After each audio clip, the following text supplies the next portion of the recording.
Shri Venkateswara gold తాకట్టులో ఉన్న మీ బంగారాన్ని విడిపించి కొనబడును.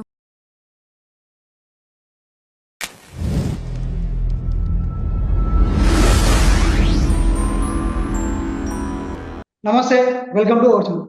ఈరోజు వచ్చేసి మన ముందు ఎక్స్ ఆర్మీ కల్నల్ భిక్షపతి గారు ఉన్నారు. ఆయనతో మనం మాట్లాడు. నమస్తే సార్. నమస్తే అండి.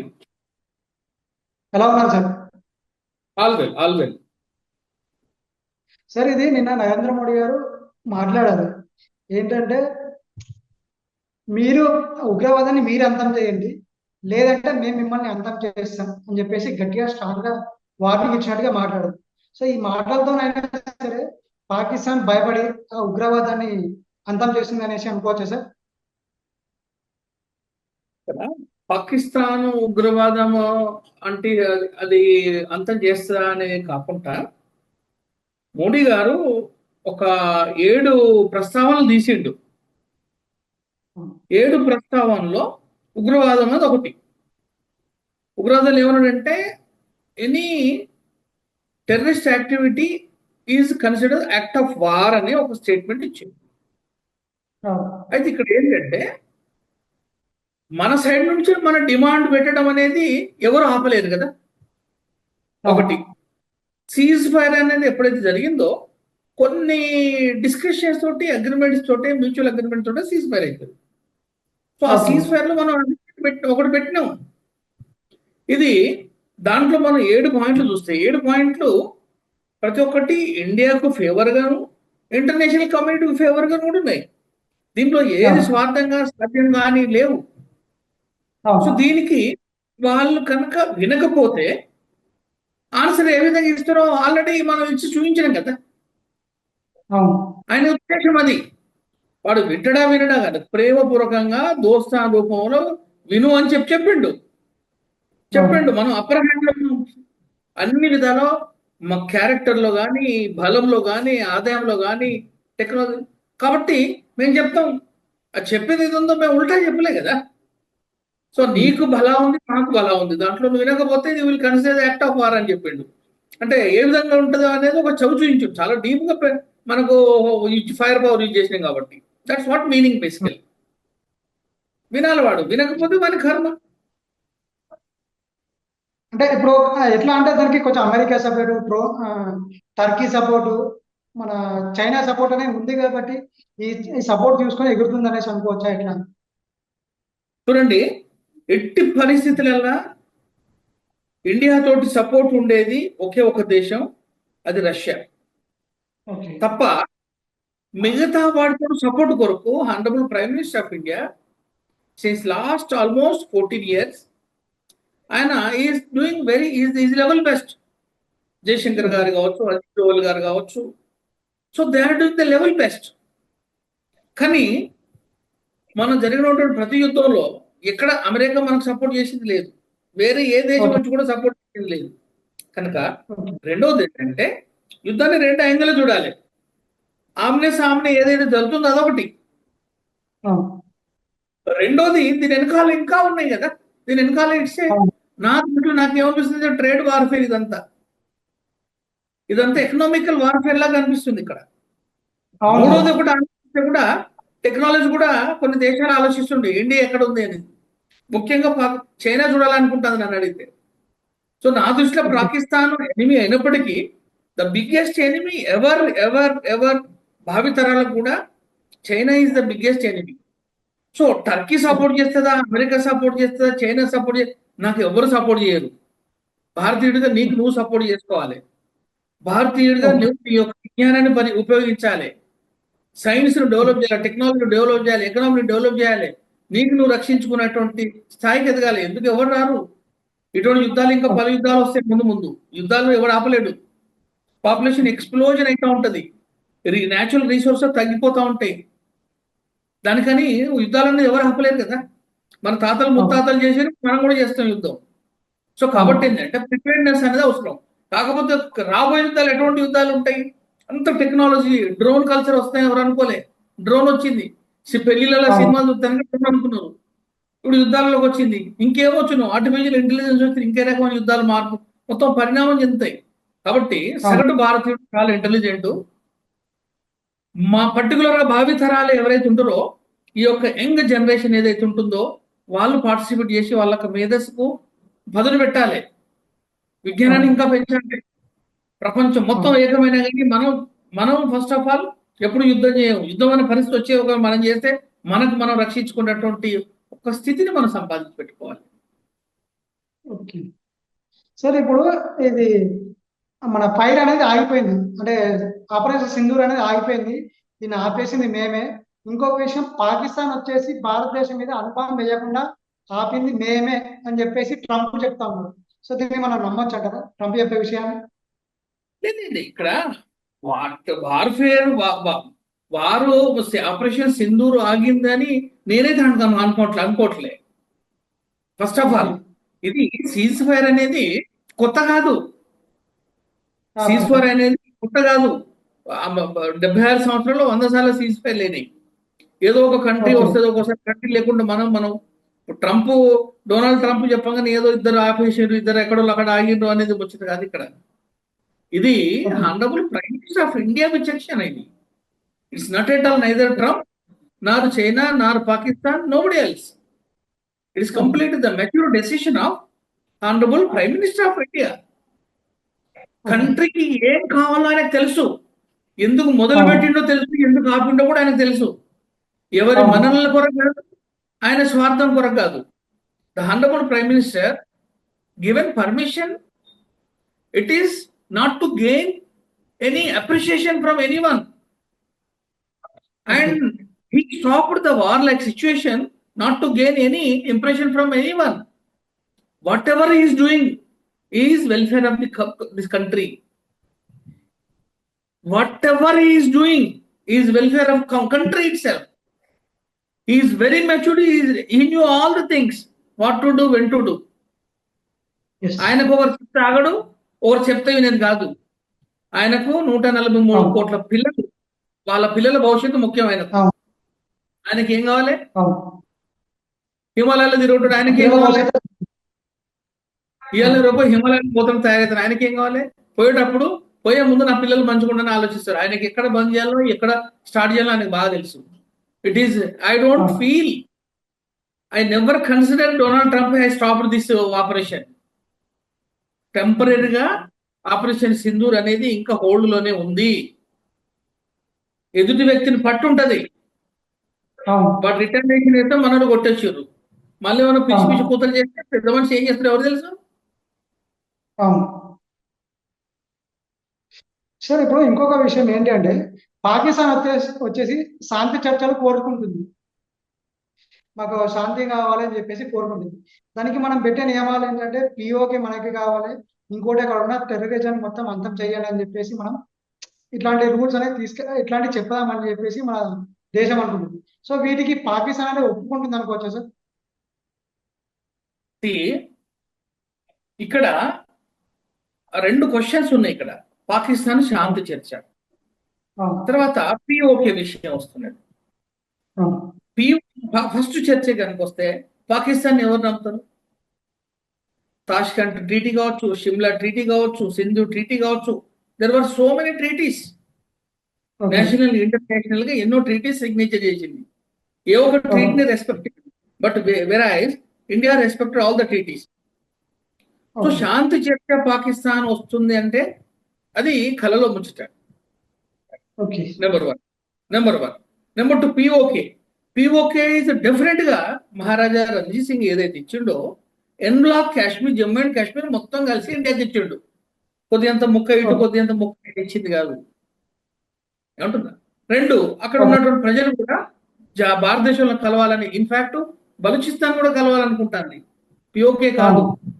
సో మెజారిటీ ఇంకా పాకిస్తాన్ లో ఉన్న ఇంకా మిగతా 2-3 ఉండేదే 2-3-4-5 రాష్ట్రాలు, మిగతా రాష్ట్ర ప్రజలు కూడా ప్రశాంతంగా మన భారతదేశం ఉందని కోరుకుంటున్నాం. లెట్ పాపులేషన్ అక్కడ డిమాండ్ కానివ్వండి, మనం ఎక్కడ పోయి గుంజుకోవాల్సిన అవసరం లేదు, యుద్ధం చేయాల్సిన అవసరం లేదు. ప్రజలు కోరుకుంటే తెలంగాణ కోరుకున్న రాలేదా? తెలంగాణ వచ్చిందా? తెలంగాణ మనం కోరుకున్నాం, తెలంగాణ వచ్చింది. సో ఆ విధంగా బలూచిస్తాన్ ప్రజలు ఇండియాలో కలవాలని కోరుకుంటే, పిఓకే ప్రజలు లేదు మనం శాంతియుతంగా ఇండియాలో కలవాలనుకుంటే ఎవరు ఆపుతారు? దానికి ఎవరు ఆపలేరు. ఆటోమేటిక్గా అది అయిపోతుంది.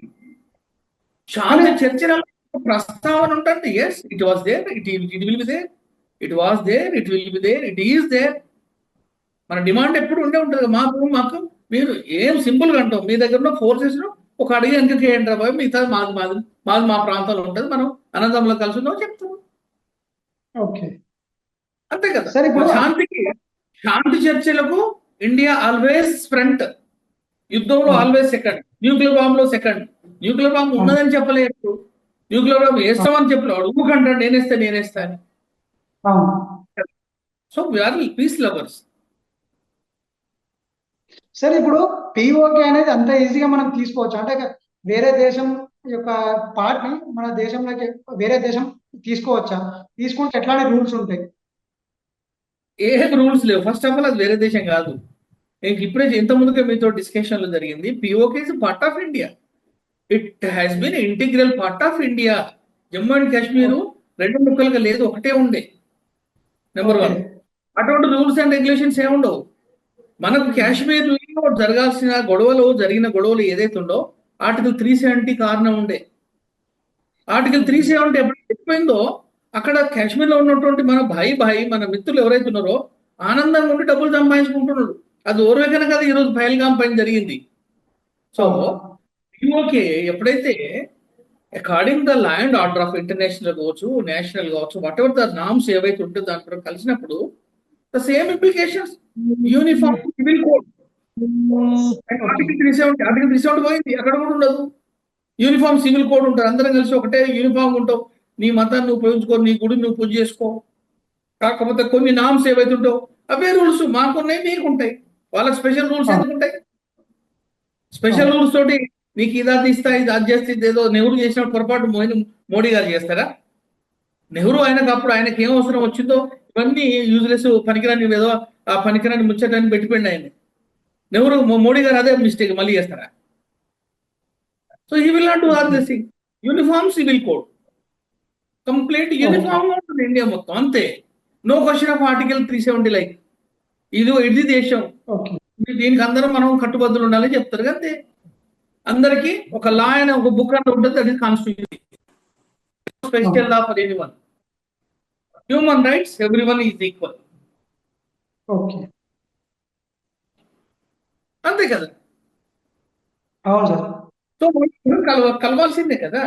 ఇవే నామ్స్ తోటి వస్తారు వాళ్ళు కలిస్తే, దాని డౌట్ ఎక్కడ. సరే, ఇక్కడ ఇంకొక విషయం ఏంటి అంటే ఇప్పుడు టర్కీని బ్యాన్ చేయాలి, అక్కడ టూరిస్ట్ ప్లేస్ గా మనం వెళ్ళకూడదు, మన భారతదేశంలో ఎవరు. ఇంకోటి అక్కడ ఉన్న మూవీ కూడా లొకేషన్ అనేది అక్కడ చూడకూడదు, అక్కడ మూవీ షూట్ కూడా చేయకూడదు అని చెప్పేసి అందరు మాట్లాడుతూ ఉన్నారు. సో దానికి మీరు ఏమంటారు సార్? ఎట్లా అంటే వాడేదో చేసాడు, వారి ఇంటికి పోదు, వీడేదో చేసాడు, అయ్యా నీకు అట్లా కాదు, అది కాదు పద్ధతి. ఇక్కడ టూరిస్టులో ఎవరైతే అభిమతం ఉంటుందో పోనివ్వండి, కానీ ఎవరైతే టూరిస్టులు భారతీయులు అక్కడ పోతున్నారో ఆయనకు స్వాభిమానం ఉంటే పోకపోని. ఎవరికైతే స్వాభిమానం ఉండదో, నా దేశానికి అన్యాయం చేసిన ఆలోచన ఉండదో పోనీ. ఒకటి. అక్కడ ఆయన వ్యాపారం చేసుకున్నాడు, వాడు శత్రువు. దేశాన్ని మనం శత్రువుగా పరిగణిస్తామా? అసలు ఆయనకు మనకు సంబంధం ఏంటి? శత్రువు అని అంటే ఏంటంటే ఎవరు ఏ స్థానంలో ఉంటాడో, ఏమంటున్నా, ఎవరు ఏ స్థానంలో ఉంటారో ఆ స్థానంలో ఉంటారు. ఎవరి ఏ అభిమతంతో ఉంటారో, చైనా జాగాలో ఉంటుంది, పాకిస్తాన్, టర్కీ, అమెరికా, వాటిలన్నింటినీ చేయించుకుంటూ పోవాలి ఇండియా. ఇటు ఇవాళ టర్కీ వస్తుంది, రేపు బంగ్లాదేశ్ వస్తుంది, ఇంకోటి ఏదో కొరియా వస్తుంది. ఎంతమంది గొడవ పెట్టుకుంటూ పోతాం, ఎంతో శత్రుత్వం. ఇన్ ఇండియా ప్రపంచంలో నువ్వు ఐసోలేట్ కాలేవు కదా. సో మనకేం ప్రాబ్లం ఉందో సింపుల్గా పోయి మన వాళ్ళు ఉన్నారు కదా, డోల్ సార్ ఉన్నాడు, జయశంకర్ గారు ఉన్నారు. ఎందుకంటే మనకు ఏమున్నదని దానికి కావాల్సినట్టు ఖత్తర్ దాన్ని కూడా పెడతారు కదా. అంతే తప్ప అడిగిపోద్దు ఇడిగిపోద్దు అంటే చిన్నపిల్లలు ముచ్చట కాదు ఇవంతా. ఎట్లా ఎన్ని దేశాలకు కట్ చేసుకుంటూ పోతాం? అన్ని దేశాలతో ఉండాలి మనం. అక్కడ ఏదైనా కరెక్షన్ చేసుకుంటా, ఈ రోజు వరకు కాదు కదా, లాంగ్ టర్మ్ కి ఫ్యూచర్ కనుక వెళ్ళాల్సి వస్తుంది కదా మనం. ఐ డోంట్ యాక్సెప్ట్ టూరిజంకి పోద్దు, దానికి పోద్దు, ఇది పోద్దు. అది సెల్ఫ్ ఇంట్రెస్టెడ్. అది ఈయన పోకపోవడం వల్ల అది ఒరిగేది ఏం లేదు. ఇంటర్నేషనల్ దౌత్యం అని ఒకటి ఉంటుంది, అక్కడ ఇంపార్టెంట్. అంటే ఎట్లా అంటే గ్రాఫిక్ అనేది ఉండాలి కదా అని చెప్పేసి అంటా ఉన్నారు సార్. భూకంపం అదే వచ్చినప్పుడు మన ఇండివిజువలైజ్ హెల్త్ ఇండివిజువలైజ్ అంటే నేను అంటున్నా ఇట్స్ ఆల్ ఇండివిజువల్. పాకిస్తాన్ కూడా వేరే జనాలు వాళ్ళ ఇష్టం. పాకిస్తాన్కి ఎందుకు పోదు? పాకిస్తాన్ పోవాలి, పిఓకి పోవాలి, తజికిస్తాన్ పోవాలి, అన్ని పోయి రావాలి. ఓకే. పోవుడే మన కంట్రీకి ఒక బాధ్యత గల ప్రైమ్ మినిస్టర్ ఉంటారు, ఒక ఆర్మీ ఉంటది. ఈ రెండింటి కంపారిజన్ మిక్స్ చేయొద్దు కదా మనం దేనికదే. ఓకే. సరే, ఇప్పుడు ఇంకొక విషయం ఏంటంటే మనము S-400 వచ్చేసి రష్యా నుంచి కొంటున్నప్పుడు అమెరికా ఆంక్షలు పెట్టింది, కొనకూడదు అని చెప్పేసి అడ్డుపడింది. దేనికోసం సార్ అది? అమెరికా ఆంక్షలు తర్వాత రష్యా ఆంక్షలు అని కాదు ఇక్కడ. అమెరికా ఎందుకు వాడద్దు అంటదంటే ఎస్, దానికి ఉన్నటువంటి UN లో ఉన్నటువంటి వీటో పవర్ అనేది ఏదో ఒక రుద్దడానికి ట్రై చేస్తుంది. That is only reason. అంతే తప్ప నేను నా టెక్నాలజీ వాడుకోవడానికి వాడు ఇప్పుడు పాకిస్తాన్ కూడా చెప్పింది నువ్వు Okay. వాడొద్దని చెప్పి. మరి వాళ్ళు ఊరుకున్నారా? ఊరుకోలే కదా. అవును. సో వాడు ఫస్ట్ ఆఫ్ ఆల్ మనము పోయిన నెల 22వ తారీఖు కనుక చూస్తే మనం చేసినాం, వాళ్ళు చేసిరా, వాళ్ళు చేసారు. తర్వాత వాడు చేసినందుకు మనం చంపినందుకు మనం రిటాలియేషన్ గా 4 బాంబులు వేసినాం. అది కూడా ఉగ్రవాదుల పైన. ఉగ్రవాదుల పైన నువ్వు వేసిన ఉగ్రవాదులతో నువ్వు కాముగా ఉండాలి, మళ్ళీ మాకు రిటాలియేషన్ వచ్చేసినావు. సో రిటాలియేషన్ లో ఏం వాడినావు? నువ్వు అమెరికా నుంచి తెచ్చుకున్న ఆయుధాలు వాడినావు, చైనా దగ్గర నుంచి ఆయుధాలు వాడినావు, టర్కీ దగ్గర నుంచి తెచ్చిన ఆయుధాలు. సో నీకు ఎక్కడ రైట్ ఉన్నది ఇప్పుడు? నువ్వు అమెరికా ఏమన్నా అంటే first you correct Pakistan first of all. If China wants to talk something, you correct China first, then you talk to India, you will give explanation. అంతే తప్ప నీ శాంక్షన్స్ కొరకి we're not worried about the sanctions. అంటే only వాళ్ళ product వాడాలి అనే ఉద్దేశంతోనే ఈ రష్యా ప్రొడక్ట్ కొనొద్దని చెప్పేసి. అందుకే చెప్పిన కదా, ఈ వారనే 2 రకాల వార్ అనేది. 2 రకాల 3 రకాల వార్ ఇది. గ్రౌండ్ లో జరిగింది ఒకటి, దీని వెనకాల ఎకనామికల్ వార్, దీని వెనకాల technological war, electronic warfare type, technological warfare. 3 రకాల 3 దగ్గర చూడొచ్చు. దీన్ని కనిపించేది ఒకటే, ఏదో కనిపిస్తుంది, అది కానే కాదు. దీని వెనకాల ఇండియాను సూపర్ పవర్ కూడా ఆపాలి. యుక్రెయిన్ రష్యా లాగా కొట్టుకొని ఏదైతే చేసిరో, 1 సంవత్సరం 2 సంవత్సరాలు యుక్రెయిన్ కొట్టుకొని రీసోర్సెస్ అన్ని డ్రైన్ అవుట్ అయిపోయినాయి. ఈ విధంగా ఇండియా డ్రైన్ అవుట్ కావాలి, ఏదో ఒక రకంగా ఇండియా వీక్ కావాలి. ఆ సిపెక్ అని ఒకటి ఉన్నది, China Pakistan corridor, economical corridor, దానికి మంచిగా డెవలప్ కావాలి. సో ఇవన్నీ దీని వెనకాల యుద్ధ వెనకాల ఉన్నటువంటి సీక్రెట్స్. తర్వాత ఇండియా దగ్గర ఏం డెవలప్మెంట్ ఉంది అని చైనా చూస్తుంది. ఇంకా ఇంకేమన్నా పనికిరాని దేశాలు ఉంటే వాళ్ళు చూస్తూ ఉన్నారు. వీళ్ళతో పెట్టుకో ఇప్పుడు అర్థం అయిపోయింది అందరికీ కదా. ఇండియాను ముట్టుకోలేవరో పోయి ఒకప్పుడు ఇండియా కాదని సంగతి వాళ్ళకి అర్థమైపోయింది. ఓకే సార్, ఇప్పుడు ఇది పాక్ వచ్చేసి IMF అనేది, IMF ద్వారా అమెరికా $1 బిలియన్ లోన్ అనేది ఇవ్వడం జరిగింది. అలా ఇవ్వడం కరెక్ట్ అంటారా? ఇప్పించడం ఎట్టి పరిస్థితుల్లో కరెక్ట్ కాదు కదా. నువ్వు లోన్ అనేది ఎవరైనా కంట్రీ యొక్క పీస్, ప్రాస్పెరాలిటీ, రీసోర్సెస్, ఓకే. వాళ్ళ యొక్క ఇంటిగ్రల్ డాక్టర్ అయిన ఏంటిది, అసలు వాళ్ళ ప్రిన్సిపల్స్ ఏమి? ఫర్ ఎగ్జాంపుల్ ఇండియా ఉంది, largest democracy, largest constitution of India, peace loving. మాకు రోడ్ డెవలప్మెంట్కో, ఒక ఇరిగేషన్ డెవలప్మెంట్కో, ఎడ్యుకేషన్, హెల్త్ డెవలప్మెంట్ లోన్ పట్టుకొస్తారు. ఇక్కడ ఏ డిమాండ్ చూపించారు వాళ్ళు? ఇవే ఉంటాయి ఎక్కడైనా, ఎడ్యుకేషన్, హెల్త్, ఇన్ఫ్రాస్ట్రక్చర్. వీటి సో నువ్వు IMF లోన్ ద్వారానే నువ్వు ఆపలేకపోయినావు. నువ్వు S-400 మీద మాట్లాడడానికి నీకు ఇక్కడ రైట్ ఉన్నది చెప్పు? Absolute wrong. ఇటువంటి పరిస్థితులలో ఆ విధంగా ఏమంటే నువ్వు యుద్ధానికి సపోర్ట్ చేసినట్టే కదా. సో అందుకే చెప్తున్నా, ప్రపంచంలో ఎప్పుడు మనం ఇండివిజువల్ గా ఉన్నాం అనుకోని మనం అన్నిటితో అవసరమైతే ఎన్ని దేశాలతో యుద్ధం చేసే స్థితికి ఎదగాలి. మన ఎకనామీ, మన టెక్నాలజీ, మన ఎకనామీ, మన ఆర్మీ అనేది అంత పెంచుకోవాల్సి వస్తుంది. కొంతమంది అంటారు ఆర్మీకి కొంతమంది తెలుగుని అనుభవం లేని చిన్న వ్యక్తులకు చిన్న ఏదో ఒకటి నోట్ల వచ్చిందో మాట్లాడతాడు. ఆర్మీకి ఎంత ఖర్చు పోతుంది. ఒకసారి యుద్ధం అయితే ఒక ప్రత్యేక సైనికుడిగా నేను చెప్తున్నా, ఒక డాక్టర్ గా నేను డిఫెన్స్ లో పనిచేసి చూసిన వ్యక్తిగా చెప్తున్నా, ఒకసారి యుద్ధం అయితే సైనికుడి కుటుంబాలు ఎన్ని విధాల అష్ట నష్ట అన్ని ఏ విధంగా ముక్కలైపోతుందో సగటు వ్యక్తికి తెలియదు. ఎప్పుడైతే సగటు వ్యక్తికి మీదికి వస్తుందో అప్పుడు అర్థమైపోతుంది. మొఘల్స్ రాజపుతాన్ పైన దండయాత్ర చేసినప్పుడు ఒక్కొక్క స్త్రీ పడ్డ బాధ సతీ సహగమనానికి దారితీసింది. అర్థమైందా? ప్రపంచంలో ఎక్కడ చూసినా యుద్ధం తర్వాత జీనోసైడ్, సంథింగ్ కాల్ జీనోసైడ్, దాన్ని ఏమంటాం, మనుషులను జీనోసైడ్ అనేది ఉచకోత గురి కావటం. సో దాంట్లో ఫస్ట్ బలయ్యేది స్త్రీ. ఓకే. అర్థమైందా?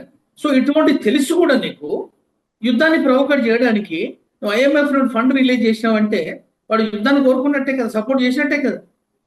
అవును. వాళ్ళకి అనార్థాలు తెలియదా? సో సో కాబట్టి తెలిసి కూడా ఇచ్చిందంటే is doing a business. Okay. So ఇది ఎకనామికల్ వార్ఫేర్ అయిపోయింది కదా. అవును. సరే, ఇప్పుడు మీరు 3 పాయింట్లు చెప్పారు. అంటే లోన్ తీసుకున్న ఎట్లాంటి అభివృద్ధి కోసము, విద్య కోసము అనేసి ఇలా కొన్ని పాయింట్స్ చెప్పారు. అంటే ఇట్లాంటి అక్కడ అభివృద్ధి అనేది ఏం కనిపించట్లేదు. ఎన్నో సంవత్సరాల నుంచి చూస్తున్నాం. అయినా సరే ఆ పాకిస్తాన్కి లోన్స్ ఇవ్వడానికి ముందుకెందుకు వస్తున్నారు అనుకోవచ్చు ప్రపంచ దేశాలు. కేవలం ఇండియాను సపరేట్ చేయడానికి వీళ్ళు రావటం. India super power, 5th largest నుండి డైరెక్ట్ గా 3rd largest economy in the world growth అవుతున్నది ఇండియా. స్టాక్ మార్కెట్ ఒకప్పుడు 3,000 పాయింట్లు ఉండే, ఈ రోజు 25,000 పాయింట్లు అయింది. 1,80,000 సెన్సెక్స్కి వచ్చింది. ఇవన్నీ చూస్తే ఇండియాని ఎవరు ఆపలేరు. ప్రపంచంలో రిసెషన్ లో ఉంది, అమెరికా రిసెషన్ ఉంది, యూరోప్ రిసెషన్ లో ఉంది, ఏ దేశం చూసినా రిసెషన్ లో ఉంది. ఇంత పెద్ద రిసెషన్ లో కూడా పోస్ట్ కోవిడ్ ఇండియా ఇంత పెద్ద ఎట్లా డెవలప్ చెందుతుంది? దీన్ని కనుక మనం ఆపకపోతే సూపర్ పవర్ అయిపోతుంది. సూపర్ పవర్ అయిపోతే మేమెక్కడ ఉండాలి అని చైనా, మేమెక్కడ ఉండాలి అమెరికా. సో వీళ్ళు ఆడే ఆటలు కదా ఇవన్నీ. ఎక్స్టర్నల్ గా చేయగలపటం, ఇంటర్నల్ గా వాళ్ళ ప్రిన్సిపల్స్ వాళ్ళకుంటే ప్రతి ఒక్క కంట్రీకి. ఇండియాకి ఇండియాకి సపోర్ట్ అనేది నో, చైనా కానీ అమెరికా కానీ. సో అందుకని వీటో పవర్ వాళ్ళకు ఉంది. యుఎన్లో వాళ్ళు ఎప్పుడు నడుస్తుంది, బిగ్గెస్ట్ కంట్రిబ్యూషన్. సో కాబట్టి నడుస్తాను. ఓకే. సరే, ఇప్పుడు రష్యా వచ్చేసి మనతోని S-500 మిషన్ భారత్లోనే తయారు చేద్దామని చెప్పేసి ఒప్పందాలు చేసుకుంటున్నారు. సో ఈ విధంగా చూస్తే కూడా మనకి ఎప్పుడు రష్యా అనేది సపోర్ట్ గా ఉంటుంది అనుకోవచ్చా? ఎప్పుడు రష్యా మనకు ఒక పెద్దన్న లాగా ఉంటుంది. మనకు ఈరోజు మనం వాస్తవాలు మాట్లాడుకోవాలి. ఈ రోజు యుద్ధం గెలిచిందంటే మోడీ గారు ప్రమేయం ఎంతున్నప్పటికీ దీని వెనకాల ఉన్నటువంటి మహనీయులు కొంతమంది ఉన్నారు. ఎవరు వాళ్ళు? Vikram Sarabhai, Homi Jehangir Bhabha, honourable former prime president of India Abdul Kalam garu. వీళ్ళు పడ్డ కష్టం, తీసుకొచ్చిన టెక్నాలజీ ఎక్కడ పట్టుకొచ్చారు? వీళ్ళు పట్టుకొచ్చింది రష్యా నుండి. క్రయోజెనిక్ టెక్నాలజీ ఎక్కడి నుంచి వచ్చింది? రష్యా నుండి. క్రయోజెనిక్ టెక్నాలజీ వద్దని శాంక్షన్ చేసినప్పుడు అప్పుడు మన వాళ్ళు సో ఏ విధంగానైనా రష్యా బ్లెస్సింగ్స్ తోటే మనకు సనాతన ధర్మంలో భారతీయులకు ఎంత మనకు ఇన్హెరెంట్ ఎంత మన ఇంటెలిజెన్స్ IQ ఉన్నప్పటికీ 76 సంవత్సరంలో ఫాస్ట్ గ్రోత్ అంటే మనకు స్పేస్ టెక్నాలజీ ఏదైతే ఉందో, మిసైల్ టెక్నాలజీ, స్పేస్ టెక్నాలజీ ఏదైతే ఉందో, న్యూక్లియర్ టెక్నాలజీ, ఈ టెక్నాలజీ ఫాస్ట్ గా గ్రోత్ కావడానికి తప్పని పరిస్థితి ఈ మహనీయులు రష్యా కంట్రిబ్యూషన్ తోటి, రష్యా మద్దతు తోటి తెచ్చుకున్నారు అనేది నాకు తెలిసిన లిటరేచర్. బిగినింగ్ ఎప్పుడు రష్యా మనకు సపోర్టివ్ గానే ఉంది, సపోర్టివ్ గానే ఉంటది. S-400 కి S-500 కి డిఫరెంట్ ఏముంటుంది సార్? అంటే దీనికి హై ఎంత ఉంటుంది, దానికి హై ఎంత ఉంటుంది ఇట్లా? అయితే టు బి హానెస్ట్, ఇప్పుడు మనకు రెండు ఉంటాయండి ఎప్పుడైనా ఎక్కడైనా. ప్రిసిషన్, 3వ పాయింట్ కూడా వస్తుంది ఇప్పుడు. అంటే నువ్వు ఒక బుల్ 5 కొట్టాలంటే అది బుల్ 5లో తగిలిందా లేదు, that's what precision. Okay. Second is range, 8,000 కిలోమీటర్లు పోతుంది. ఓకే. మూడోది ఎంత పేలోడ్, అంటే మన ఫైర్ పవర్ తీసుకుపోగలుగుతుంది. మూడోది. నాలుగోది ఏముంటది కొత్తగా? ఇంకో ఇంపార్టెంట్, ఎనిమీ క్యాప్చర్ చేయొద్దు. వాళ్ళ యొక్క ఎయిర్ డిఫెన్స్ ఏదైతే ఉంటుందో, రడార్ సిస్టమ్ ఏదైతే ఉంటుందో దొరకద్దు.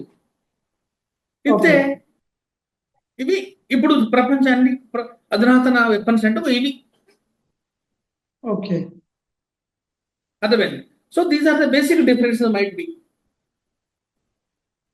సరే ఇప్పుడు మనకు ఆపరేషన్ సింధూర్ ద్వారా ప్రపంచ దేశాలకి మన ఆయుధ శక్తి ఎంత ఉందని, మన సైనిక సామర్థ్యం ఎంత ఉంది, మన దౌత్యపరమైన సంబంధాలు ఏ విధంగా ఉండాలి ఏంటి అని చెప్పేసి ప్రపంచ దేశాలకు తెలియజేశాము. సో ఈ ఇప్పుడు ఇట్లా తెలియజేసాం కాబట్టి నెక్స్ట్ టైం ఏదైనా యుద్ధానికి రావడానికి సాహసం చేస్తుంది అనుకోవచ్చా సార్? 100% సాహసం చేస్తారు. 100% సాహసం చేస్తారు. ఇంతటితో అయిపోయింది అనుకుంటే చాలా మనం వేర్ అండర్ మిస్టేక్. వాళ్ళు they come in different manner. For example Pakistan విషయం చూద్దాం. పాకిస్తాన్ ఫస్ట్ యుద్ధం చేసింది ఓడిపోయింది 47-48లో. మళ్ళీ 65 యుద్ధం చేసి ఓడిపోయింది, 71 చేసింది ఓడిపోయింది. తర్వాత ఏం చేసింది, కౌంటర్ ఇన్సర్జెన్స్ ఒకటి పట్టుకొచ్చింది. ఏంది, ఇన్ఫిల్ట్రేషన్, చిన్న చిన్న పోరగాళ్ళకి అన్ని ఉల్టా సీది చెప్పేసి జిహాదీ అని చెప్పేసి ఇన్ఫిల్ట్రేషన్ చేసి ఇక్కడికి వచ్చి వాళ్ళు మానవ బాంబుల్లాగా లేకపోతే సైనికుల స్థావరాల పైన, ఇన్నోసెంట్ సివిలియన్ పైన, ఇది కౌంటర్ ఇన్సర్జెంట్ అంటాం. ఇప్పుడు ఏంది, కంప్లీట్లీ మొత్తమే మార్చేసింది. ఏం మార్చేసింది, టూరిస్టుల పైన అటాక్ చేసింది. సో యుద్ధంలో మార్పులు అనేది వస్తుంటాయి అక్కడ అటువంటి సానుకూల పరిస్థితులను బట్టి కదా. దీంతో వాళ్ళ దగ్గర ఇంటి దగ్గర ఇన్నున్నాయి దూరంగా ఉండండి, అస్సలు ఇది కరెక్ట్ గానే కాదు. ఎట్టి పరిస్థితుల్లో రాబోయే తరాలలో యుద్ధాలు జరుగుతాయి. యుద్ధాలను ఎవరు ఆపలేరు. కాబట్టి మనం ఎప్పుడు ప్రిపేర్ అయి ఉండాలి. మన ఎకనామీని బాగా డెవలప్ చేసుకోవాలి. అన్నిటికన్నా ముఖ్యంగా ఇరిగేషన్ డెవలప్ చేసుకోవాలి, అగ్రికల్చర్ ఇన్కమ్ డెవలప్ చేసుకోవాలి. అర్థమైందా? మనకు ఎందుకంటే యుద్ధం జరిగినప్పుడు ముఖ్యంగా ఇవే కావాల్సింది మనిషికి. సో గ్రోత్ అనేది ప్యారలల్ గా పోవాలి. ఆర్మీని పెంచుకుంటూ, టెక్నాలజీ పెంచుకుంటూ, అగ్రికల్చర్ పెంచుకుంటూ, ఈ విధంగా ప్యారలల్ గా పోవాల్సిన అవసరం అన్ని దేశాల కన్నా ఎక్కువ ఉంది మనకు. దగ్గర సుమారు 8 ప్రాంతాలలో 8 దేశాలతో మనం బార్డర్ పంచుకుంటుంటాం. బంగ్లాదేశ్ ఫర్ ఎగ్జాంపుల్, పాకిస్తాన్, కొంతపాటు Afghanistan, China, Nepal, Bangladesh, Tibet, Myanmar, ఇక్కడ చూసుకుంటూ పోతుంటే ఇట్లా ఉన్నాయి. ఇక్కడ శ్రీలంక. అర్థమైందా? సో ఎప్పుడు ఎక్కడి నుంచి ఏం మనకు తెలియదు కదా. కాబట్టి మనం అంత 360 డిగ్రీస్ ఎప్పుడు 365 రోజులు 360 డిగ్రీలు ఎప్పుడు రెడీగా ఉండాల్సి వస్తుంది. ఈ టెక్నాలజీ సరిపోదు, ఈ వెపన్ సరిపోవు, ఈ సైన్యం సరిపోదు, ఇంకా పెంచుకుంటూ పోవాల్సి వస్తుంది. ఎట్లా సరిపోతుంది? ప్రపోర్షనేట్ గా పెంచుకుంటూ వెళ్ళాల్సి వస్తుంది. ఓకే, ప్లస్ సరే ఇప్పుడు ఎంత పెంచుకుంటూ పోతామో అంతే దౌత్యం కూడా అవసరం ఉంటుంది. ఓకే, సరే ఇప్పుడు కొన్ని దేశాల్లో ఎట్లా అంటే యూత్ అందరికి ఫస్ట్ ఒక ఆర్మీ ట్రైనింగ్ ఇస్తారు. అంటే ఎప్పుడు ఎట్లాంటి ఎమర్జెన్సీ తెలియదు కాబట్టి ఆర్మీ ట్రైనింగ్ ఇచ్చి వాళ్ళనే స్టాండర్డ్ గా నిలబెడతారు. సో అట్లాంటి స్టేజ్ మన చేస్తున్నది అగ్నివీర్ అదే. ఇది అగ్నివీర్ మనం చేసేది అదే కదా. ద కాన్సెప్ట్ బిహైండ్ అగ్నివీర్ ఇదే. అవసరమైతే అది సెకండ్ ఫేజ్ లో కూడా మిగతా కావాలంటే కూడా అది the country will think of security forces. అది అంత డిసిషన్ తీసుకున్నప్పుడు అది పెద్ద విషయం కాదు కదా. ఇప్పుడు మన దగ్గర ఎన్సిసి ఉంది ఫర్ ఎగ్జాంపుల్, వీళ్ళందరూ ఎంతో కొంత ఫైటింగ్ వచ్చినలే కదా. అండ్ అగ్నివీర్ తోటి మోర్ సోల్జర్స్ తయారు చేస్తున్నాం మనం. అట్లా పోయి 4 years లో మళ్ళీ ఇక్కడికి వచ్చేస్తారు వాళ్ళు కదా. ఆల్మోస్ట్ అది ప్రాక్టికాలిటీలో మన దగ్గర ఉంది ఆల్రెడీ, వేరే ప్రాక్టీస్. ఓకే, ఇంకొక పాయింట్ సార్, పాకిస్తాన్ లో ఉన్న ప్రధాని పారిపోయాడు అని చెప్పేసి అన్ని ఛానల్లో ప్రచారం చేస్తుంటే పాకిస్తాన్ ప్రధాని వచ్చేసి ఏమంటే మనమే గెలిచాము అని చెప్పేసి వాళ్ళు ప్రచారం చేస్తున్నారు. అంటే మనల్ని ఏమైనా తప్పుదోవ పట్టిస్తున్నారు అనుకోవచ్చా? వేరే మీడియా వాళ్ళందరినీ వేరే దేశాలు కూడా తప్పుదోవ పట్టిస్తున్నారు అనుకోవచ్చా? అట్లా ఫస్ట్ ఆఫ్ ఆల్ ఇక్కడ వాళ్ళు పాకిస్తాన్ బై నేచర్ వాళ్ళు ఏందో ప్రపంచ దేశాలు తెలుసు, పాకిస్తాన్ ప్రజలకు తెలుసు. ఫస్ట్ ఆఫ్ ఆల్ ప్రపంచ దేశాలకు తెలియాల్సిన అవసరం లేదు. పాకిస్తాన్ ప్రధానమంత్రి పారిపోయిందా, Pakistan chief of the army పారిపోయిందా, వాళ్ళ స్పోక్స్ పర్సన్ చెప్తారు, డిస్క్లోజ్ చేస్తారు. ఇండియా ఎంతవరకు డ్యామేజ్ చేసింది అని ఎథికల్ గా ఒక అథెంటికేటెడ్ ఒక డేటా డిఫెన్స్ స్పోక్స్ పర్సన్ ఇస్తాడు మనకు. ఎవరు ఏమైంది, that is authority. TV channels ఎన్ని చెప్పినప్పటికీ మనం దానికి we take as a gossip that we don't take give any cognisance. We give official గా ఎవరైతే ఇస్తున్నారో. సో అక్కడ వాళ్ళు మేము గెలిచిన లేకపోతే ఏం చేస్తారు మరి? ఓకే. వాళ్ళు గెలిచినకపోతే ఏం చెప్తారు? ఓడిపోయినా చెప్తారా? వాడు 47, 48 లో కూడా ఓడిపోయి గెలిచిన అంటాడు, 65 లో గెలిచిన అంటాడు, 71 లో గెలిచిన, కార్గిల్ కూడా ముషరఫ్ అంటే నేను గెలిచిన అని చెప్తాడు. అవును. వాడు మొన్న చీఫ్ ఆఫ్ ది ఆర్మీ వాడు అంటుండే కదా, మన వాడు అని చెప్తున్నాడు, అరే ఇది మన పాకిస్తాన్ చరిత్ర మన పిల్లలకు ఏం చరిత్ర అని చెప్తాను? అవును. నీకు ఏం చరిత్ర ఉంది? నీ దగ్గర ఉపనిషత్తు ఉందా? నీ దగ్గర వేదాస్ ఉన్నాయా? నీ దగ్గర ఏమన్నా భగవద్గీత ఉందా? రామాయణం ఉందా? ఏముంది నీ దగ్గర? నువ్వు చెప్పడానికి నీ దగ్గర ఏం చెప్తావు? అవును. ప్రపంచం కాపాడుకున్నావు, కోవిడ్ వచ్చినప్పుడు ఆదుకున్నావు, నువ్వు ఏం చేసినావు? సో అదొక పెద్ద jokers, they talk non sense. అదేనా వాళ్ళొక జోకర్స్ అంతే, ఏం లేదు. Okay. Okay sir. Thank you sir. Me Thank you. విలువైన సమయాన్ని మాకు. Thank you sir. Thank you, dear.